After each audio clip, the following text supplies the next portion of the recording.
Está começando o podcast Universo Prematuro. Olá, estamos na 20ª Conversa com o Universo Prematuro. E hoje, aqui no Núcleo de Comunicação e Design da Universidade Franca, nós vamos receber uma convidada especial, a psicóloga Mayla Neves. Tudo bem, Mayla? Boa tarde, tudo bem, Marisa?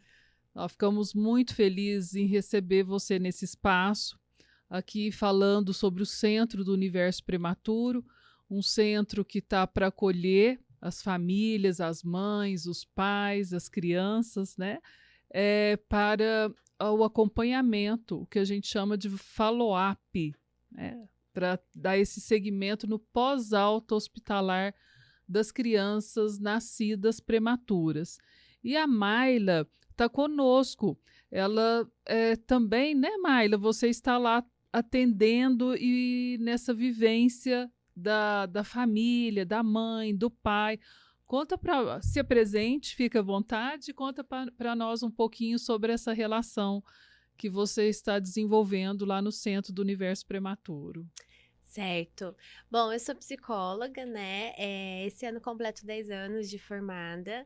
E lá no centro eu estou atuando na aba das crianças, né? Na atuação de intervenção ali com as crianças, orientação para os pais, acolhimento, né? Então, trabalho junto com a parte que as meninas, né, fazem a avaliação das crianças para ver como que elas estão no desenvolvimento, né? O acolhimento inicial, né, com as famílias. Então, eu faço essa parte de entre as avaliações, né? Então, as avaliações, elas são feitas durante os períodos e nesses intervalos eu faço esse acompanhamento, né, com as crianças que chegam inicialmente e também para aquelas que fizeram a avaliação, para a gente ver se a família tem alguma dúvida, né, ou então se a criança está desenvolvendo de acordo com como que fala? O seu período, sua idade. Isso, com o necessário ali para aquele momento, né? Então, eu faço esse acompanhamento ali com as crianças, faço essas orientações para os pais, né? E esse acolhimento de um modo geral. Então, nessa concepção do universo prematuro, nós trabalhamos muito o modelo da promoção e da prevenção. Uhum. Já é um modelo, né, determinado pelas diretrizes, né, pelo Ministério da Saúde, e hoje nós trazemos esse olhar na aplicação, né, na ação. Porque fala um pouquinho para nós nessa perspectiva que os pais, né, ou a família aí, quando recebe essa criança prematura, fica naquela indagação, no medo, né, da criança não evoluir da forma desejada. Isso. Conta para nós, então, um pouquinho a importância desse acompanhamento, né, dessas avaliações periódicas. Nós não precisamos esperar acontecer, né? Nós podemos ficar de olho e acompanhando, né? E gerando algumas ações que evita, né? Reduz aí eu não gosto de falar reduz o risco, né? Eu prefiro falar que nós desenvolvemos aí as relações de proteção para o desenvolvimento. Fala para nós um pouquinho nessa relação. Sim. Bom, quando a criança, né, a gente fala assim que tem o ideal, né, da gestação, do nascimento e o real, né? E muitas vezes o que a família idealiza, né, que é a criança nascer dentro do período esperado, não ocorre, né, por diversas questões, né? E o que é importante? Que a família ela conheça, né, que ela saiba que naquele momento ela precisa entender onde elas estão, né? Então, a família como um todo, a rede de apoio, né? Então, o primeiro ponto é a família entender que agora tem uma criança, né? Então, a gente precisa saber quem é essa criança e saber o nosso papel ali no desenvolvimento dela, né? Outro ponto é assim, nós temos as crianças a idade biológica e a idade corrigida. Então, a família também tem que entender qual que é a idade corrigida da sua criança, para não criar expectativas em cima, né, comparando o seu filho com outro filho que em idade, né, ele tem 2 meses, mas o amiguinho também tem, e já faz várias coisas que o meu ainda não tem, então a gente tem que se atentar a essa questão da idade corrigida, né. E o outro ponto é a questão de que é uma criança que precisa se desenvolver, que precisa ter estímulos, né, e esses estímulos eles vêm externamente também, né, então vem tanto da família que proporciona, mas também o ambiente.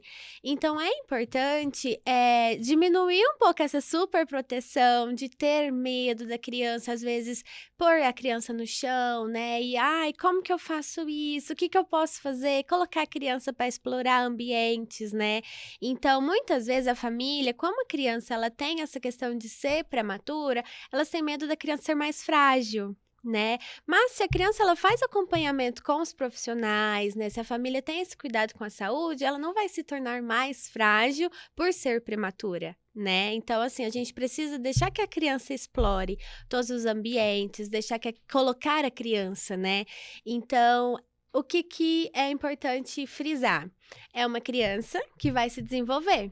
Você precisa proporcionar esse desenvolvimento para ela, né, porque O ela é ambiente, né, isso, o favorável, o ambiente com isso. estímulo. Isso, porque ela é criança, ela é totalmente dependente da gente, né. Então, assim, se você for comparar o desenvolvimento de uma criança que fica o tempo todo no carrinho, ou então no bebê conforto, de uma criança que é colocada no chão, num tapetinho, né, que tem, brinquedos ali que estimulam o visual, né, os movimentos delas vão ser diferentes, porque a criança que tá no chão, ela vai conseguir explorar todo o corpo dela, né, ela vai conseguir explorar o espaço que ela está. A criança que está no bebê conforto, no carrinho, ela fica mais retraída, né. Então, a partir dali que a gente vê: "Olha, essa criança ela está sendo mais exposta a estímulos do que a outra", né. É isso que nós precisamos proporcionar, né, pra criança. Então: "Ai, mas se eu colocar no chão e ela ficar resfriada", não, vamos tomar o cuidado, vamos pôr um tapete, né, vamos pôr uma coberta,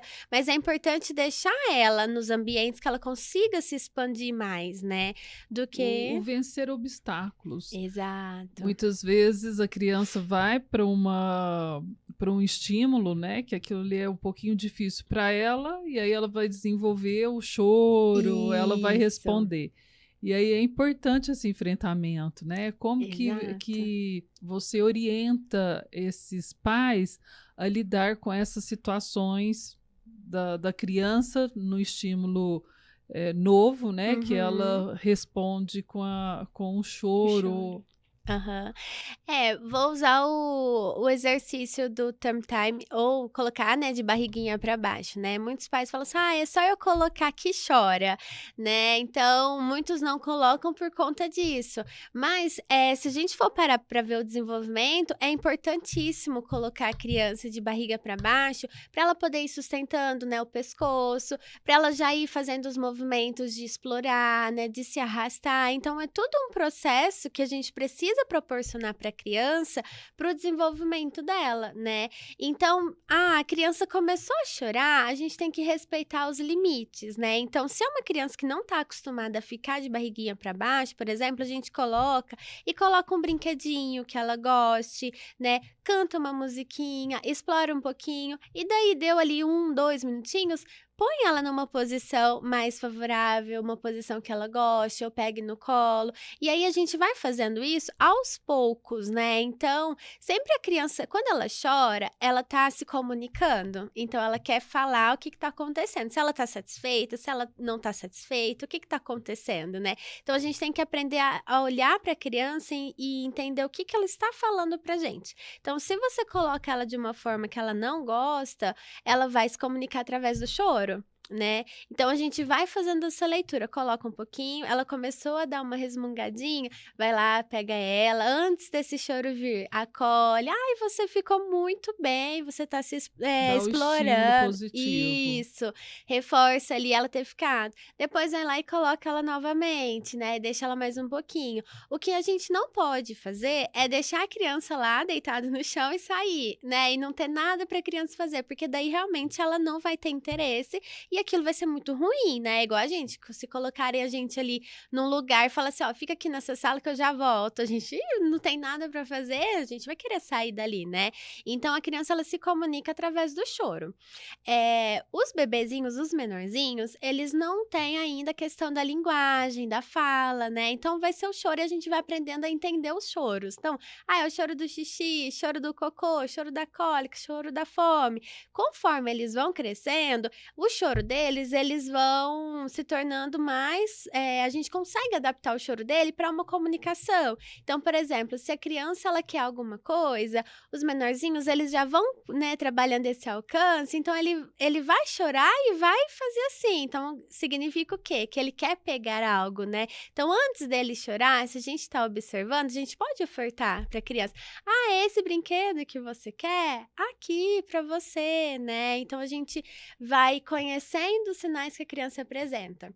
Eu sempre falo que é importante você observar a criança, porque a partir da sua observação, você vai saber como que ela se comunica, né. E a comunicação, ela vem ali desde os primeiros meses já de vida, né. E a rede de apoio, né, como o Universo Prematuro, ele é uma rede de apoio, né, com diferentes áreas, né, do conhecimento, profissões lá dentro, e que dá esse apoio para a mãe na compreensão, né, Uhum. do estímulo, do que fazer, por que fazer, né, traz um significado para ela. Eh, e isso você reconhece na sua área, você reconhece, que isso chega aos pais, chegam às famílias? Uhum. Depende muito dos casos, né. Eu tenho contato com famílias que são acompanhadas por diversos profissionais, né, então fisioterapeutas, terapeutas ocupacionais, fonos, e tem outros profissionais que às vezes são acompanhados só por um ou por outro. O que eu mais vejo, assim, de um modo geral, é que a família, busca o acompanhamento quando já vê que tem algum atraso, Uhum. né, então Já é principalmente observado isso. aquele fato, né, aquele Isso. elemento. Então, o principalmente, assim, começam indo para uma fono, por conta do atraso de fala, né, ou então para uma fisioterapeuta por conta da criança ainda não conseguir andar, né, ou ter mais dificuldades. Então eu vejo que não trabalham muito essa questão da prevenção, né, de acompanhar a criança para ver o que que ela está alcançando, onde a gente pode estimular mais, o que que ela já alcançou. O que a gente mais vê é que só chega nos profissionais Uhum. após já ter algum risco ali de atraso ou atraso já apresentado. E a proposta do Universo Prematuro é anteceder isso, né, porque nós sabemos as janelas do desenvolvimento da criança.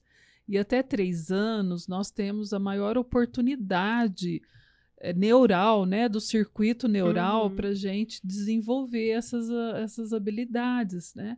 Então é muito importante que, essas famílias, né, elas se disponham, esse olhar, né, esse tempo para gerar esse estímulo correto, Sim. direcionado, Isso.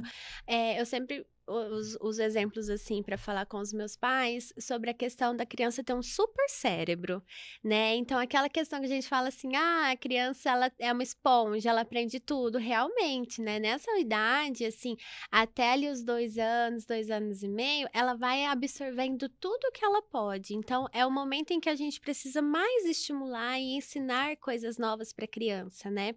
E coisas que são úteis, coisas que realmente ela vai aprender, ela vai utilizar no dia a dia dela. Porque depois ali por volta dos 2 anos e meio, 3 anos, tem a nossa poda neural, que é a primeira, assim, né. Então eu uso o exemplo assim, é como se fosse uma árvore, né, então tem vários galhos, vai crescendo, crescendo, a criança ela vai aprendendo tudo sem limite. Vai chegar no momento em que já não vai mais entrar nenhuma informação se outras informações não saírem. Então, a poda da árvore, que é tirar o excesso, é o que acontece também, né, com a criança. Então, ela aprendeu muita coisa, mas quando ocorre a poda, ela vai manter só aquilo que ela usa no dia a dia, só aquilo que para ela é importante, né. Então é onde a gente precisa ter essa atenção. Quando os pais falam assim: "Nossa, meu filho fazia isso, agora não faz mais", é porque aquilo que ele fazia não foi tão estimulado no dia a dia dele para se manter, né. Outras coisas cobriram aquele lugar, né. Então é importante a gente estimular a criança nessa faixa etária, assim, até os 3 anos, nessa primeiríssima infância que a gente Uhum. fala, para que a criança ela possa absorver tudo aquilo que é importante para o seu desenvolvimento, né, motor, de linguagem, de interação social também, né. Então, tudo aquilo que a gente ensina para a criança nessa faixa etária é o momento em que a criança mais vai aprender. E aí é importante, né, essa trabalhar com a parte sensorial dela, né, não Isso. só a parte de motricidade, né, os Aham. outros estímulos também são importantes, né. Isso. E aquilo que a criança aprendeu, serve também de suporte para que ela conquiste outras habilidades, né, então Exato. ela é crescente também nesse processo, né. Exato. Eh, a parte motora, né, eu sempre falo assim que eu aprendi num curso que eu fiz, que era por fisioterapeutas e terapeutas ocupacionais, que a parte motora ela é essencial para o desenvolvimento da criança, né. Então, assim, a partir do movimento é que a criança ela vai aprendendo tudo que ela consegue. Por quê? A partir do movimento ela vai conseguir explorar, né. Então, esse enriquecimento ambiental que a gente fala, né, de colocar texturas para a criança, colocar objetos que tenham cores, né, então o branco ali com o vermelho, que tem um alto contraste para estimular a parte visual, ela só vai conseguir se ela tiver esse movimento, né, então ela só vai se ela engatinhar, se ela mexer os bracinhos, mexer as mãozinhas, então a gente só consegue fazer com que a criança se desenvolva realmente a partir do movimento motor. Mas a parte que você precisa estimular também vem da toda a parte sensorial, né, então os pezinhos é importantíssimo a gente deixar sem meia, para a criança sentir, as mãozinhas também, então os bracinhos, evitar, né, quanto menos roupa a criança tiver, a gente sabe que tem as estações do ano, mas quanto menos roupa a criança tiver, mais ela vai conseguir explorar o próprio corpo, os movimentos, né, as texturas, então você apresentar objetos para elas, tanto iluminado, quanto que faça barulho, né, para a criança conseguir ter acesso a tudo isso, ela vai estimular, né. Então põe um sonzinho, vê se a criança vai se atentar àquele som, né, faz um barulho alto para ver se ela vai reagir, né, conversa com a criança, mostra os livrinhos, então eu sempre oriento para os pais para fazer aqueles rastreamentos, né, então você pega um livrinho, mostra assim na frente da criança, vê se ela vai virar o rostinho para aquilo, né, coloca variáveis, né, de texturas para ver se ela vai sentir, se ela vai reagir de uma forma diferente,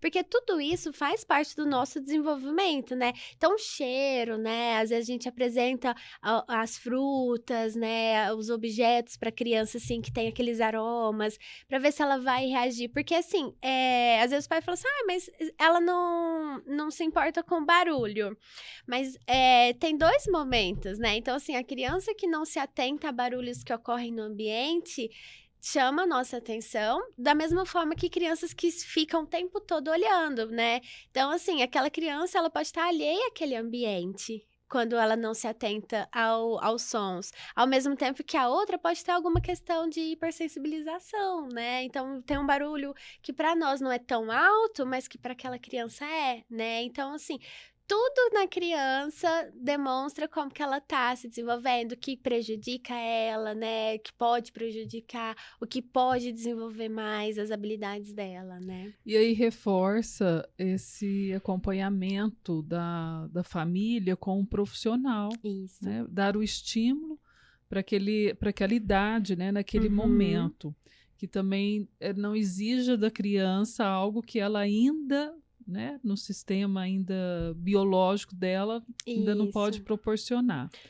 E a partir daí, nós também temos aquele período, nós falamos até 3 anos, né, Uhum. mas lá no universo nós vamos até 6 anos no acompanhamento.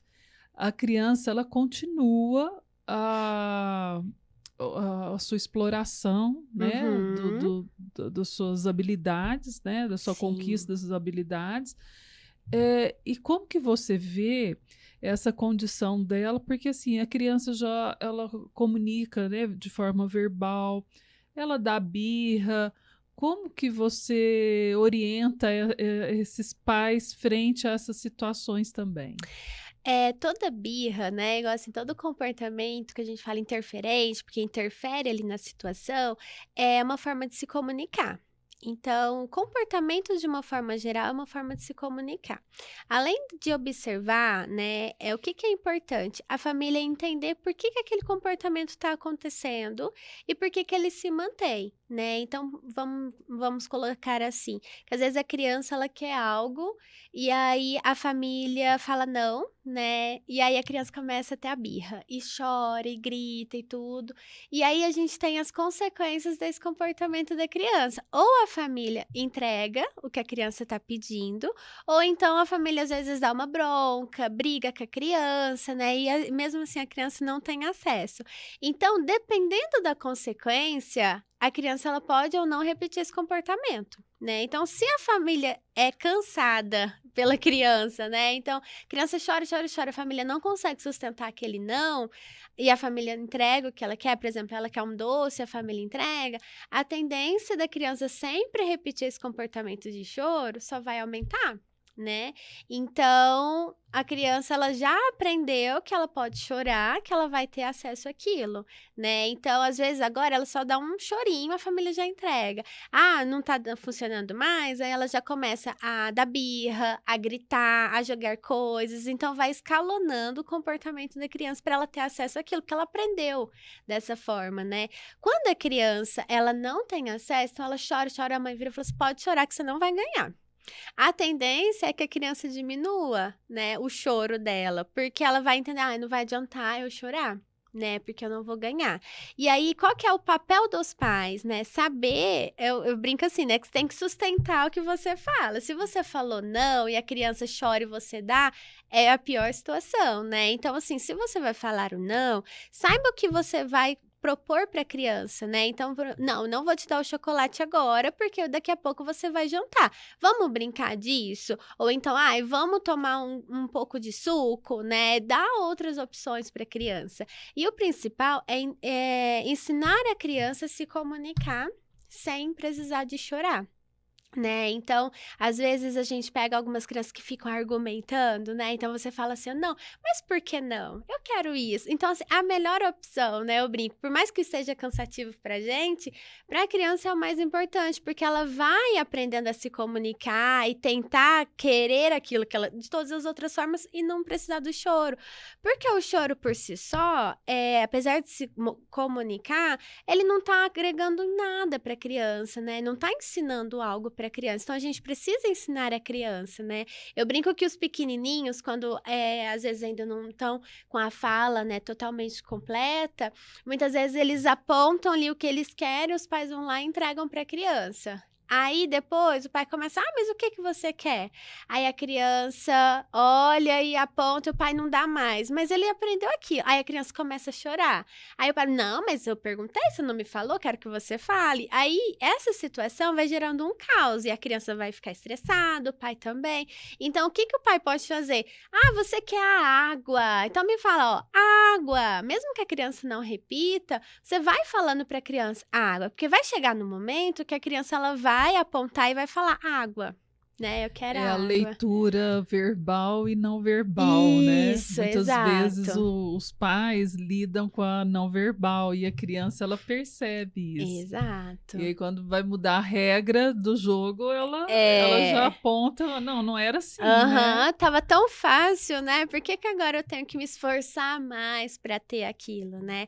Então eu sempre falo, oriento os pais a isso, né, a entender o que que a criança por que que ela tá tendo aquele comportamento, o que que reforça, né, então a gente chama isso na análise do comportamento de análise funcional. Então o que que aconteceu antes para a criança chorar? Ah, ela pediu chocolate, eu disse não.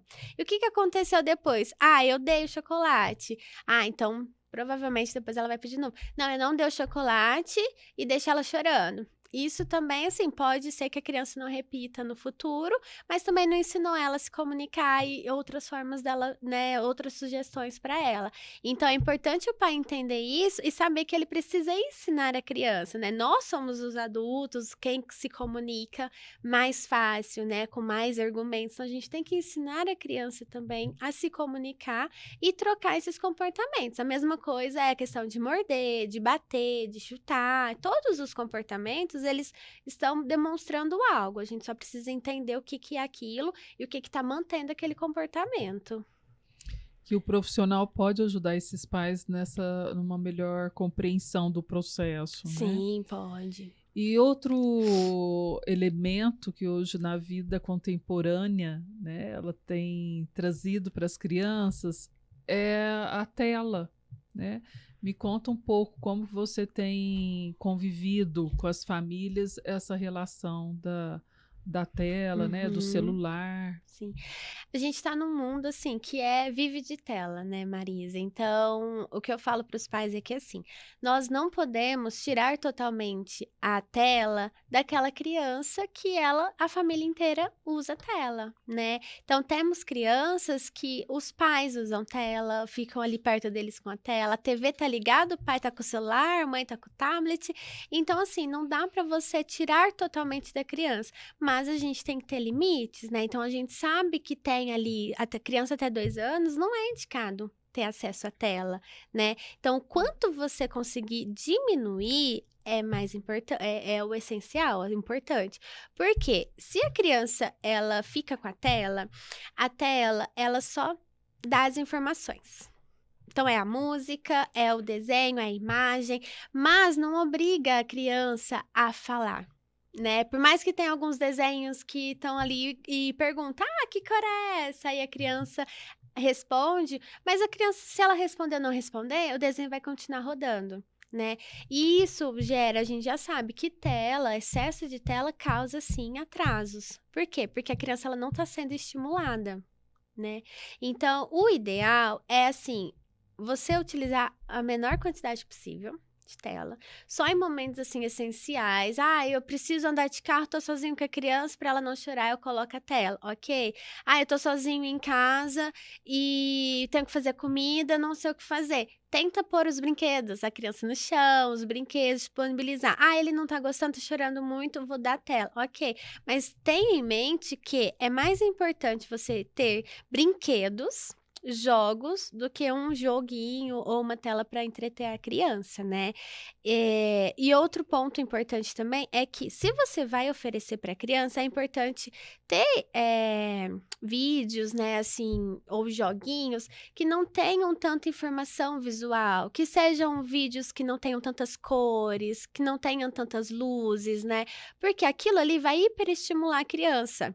Então, quando você oferta desenhos que tenham as cores mais suaves, né, igual antigamente que tinha aqueles desenhos, né, Ursinho Pooh, que era umas imagens mais suaves, é melhor, né. A mesma coisa, questão de, vídeos musicais, né, é importantíssimo, isso eu aprendi como professora de música, que é importantíssimo, a gente colocar sons de instrumentos mesmo. Porque hoje em dia tem muitos que são feitos pelo computador, sons, não sei como fala, né, mas assim, são sons que não são direto do instrumento. E aquilo muitas vezes atrapalha até a criança identificar que instrumento é aquele, né. Mas assim, o ponto principal é que nós não conseguimos tirar a tela totalmente, só que tem que ter limite, né. Então, se até 2 anos você conseguir não deixar a criança ter acesso, ótimo. Se a criança vai ter acesso, o menor acesso possível, né, porque é uma realidade atual, né. Eu brinco que hoje em dia as crianças têm muito mais facilidade de fazer isso, Já do nasce que fazer a mexendo. pinça para virar um papel, né, tipo um livrinho. Então elas conseguem fazer várias coisas. Eu tenho uma filhada que, quando ela era pequenininha, ela aprendeu que era só ela clicar no microfone do YouTube e falar o que ela queria, né. Então assim, ninguém ensinou ela aprendeu em algum momento, né. E principalmente tomar cuidado também com o conteúdo, tudo que a criança tem acesso, né. Então a família, se possível, usar só aquele YouTube Kids, né. Então ter esses cuidados, assim, também, que a gente sabe que hoje em dia a internet também é um perigo, né. Maíla, nós estamos já chegando ao final e eu gostaria que você olhasse para aquela câmera e deixasse uma mensagem. É o que você Uhum. para falar para essas famílias, os nossos ouvintes do Universo Prematuro. Bom, principal ponto eu acho que vocês como família, né, precisam saber sobre o desenvolvimento da criança para poder ensiná-la, né, a se desenvolver. Então é importante que vocês busquem, né, os profissionais para ter orientações, leiam, né, porque a criança ela vai se desenvolver a partir do ambiente que você vai criando para ela. Então não dependa de outras pessoas, né, mostre para ela o que ela pode fazer, o que ela pode alcançar e busque também esse conhecimento. Prevenção, né, a gente trabalhar com promoção. Antes de algo acontecer, a gente tá ensinando a criança ali a se desenvolver. Acho que é isso. Muito obrigada, Maíla. Vamos esperar você mais vezes aqui para uma outra conversa, né? Sim. E o Centro do Universo Prematuro hoje recebe essas famílias, essas crianças na Rua José Bonifácio, 260, de forma presencial, aqui na cidade de Franca. E nós vamos finalizando essa conversa e estamos aqui para receber vocês. Falamos aqui do Núcleo de Comunicação e Design da Universidade de Franca. Até já! Esse foi o podcast Universo Prematuro.